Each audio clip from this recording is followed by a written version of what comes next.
Trump administration sets quota to arrest 3,000 people a day in anti-immigration agenda.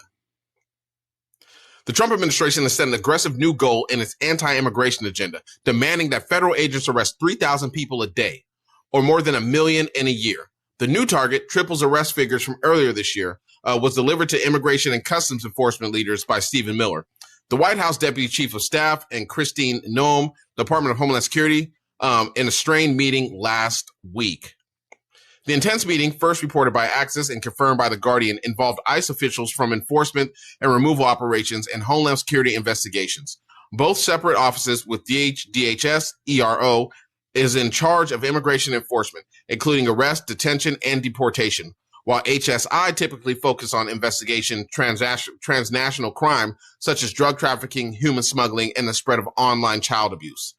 The 21 May meeting in Washington, D.C. is the latest example of the increased pressure being placed on officials nationwide to increase the number of arrests of immigrants as the administration doubles down on its anti-immigration agenda. Now, they shot a little piece of it in Tennessee, right? Where they were, and I have video too. I could probably put it up there where there was a road. I think it was in Texas.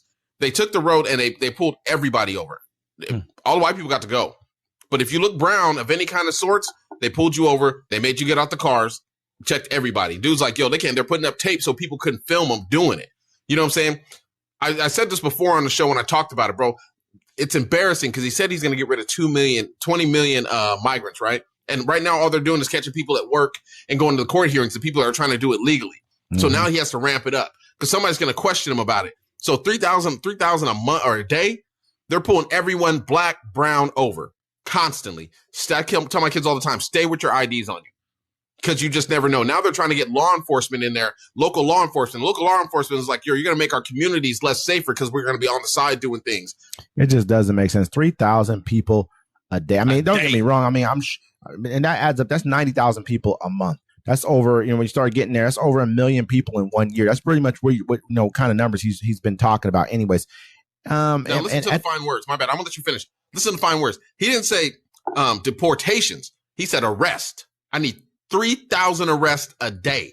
It don't matter if you're legal or not legal. I need these people arrested.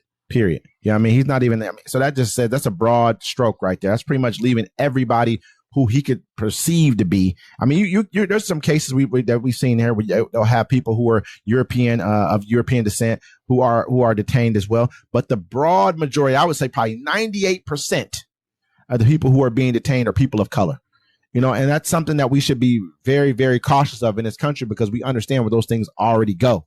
We understand how these things tend to play out when it comes with people of color. So I'm always very, very, whenever I hear something like this, I'm never a person who's going to jump overboard and say, oh, yeah, this is great. Let's do this. Nah, because I know it trickles onto everybody of color. It doesn't just stay on one side. So we'll definitely be hearing about some people who you thought were Haitian or of African descent, or, or just even Latin Americans. There's a lot of Latin American people who are darker skinned, who, just like us, melanated, heavily melanated. So, we all know how this will play out. We all know what's going to happen. Let's just see how they carry it out. Will they be running inside people's homes? Is that what's going to come next? We're setting up roadblocks. So you got to sit there, show your ID, and they don't care if, obviously, IDs don't work. We saw the guy who was down in, even birth certificates don't really work. The guy down in Florida snatched him up. Mom brought in the birth certificate. That wasn't good enough for the ICE, even though the judge said, hey, let him go. That wasn't good enough. Hey, we're going to hold you for a little while longer because they have the authority to do so. These are the kind of laws, this is the kind of authority he's looking for. We're dealing with a dictator at this point in time. And if we don't do something about this, man, we won't have another. Like he always says, you won't have a country anymore. Yeah, we won't. It's over. And with that, folks, this is Uncommon Courtesy. Until next time.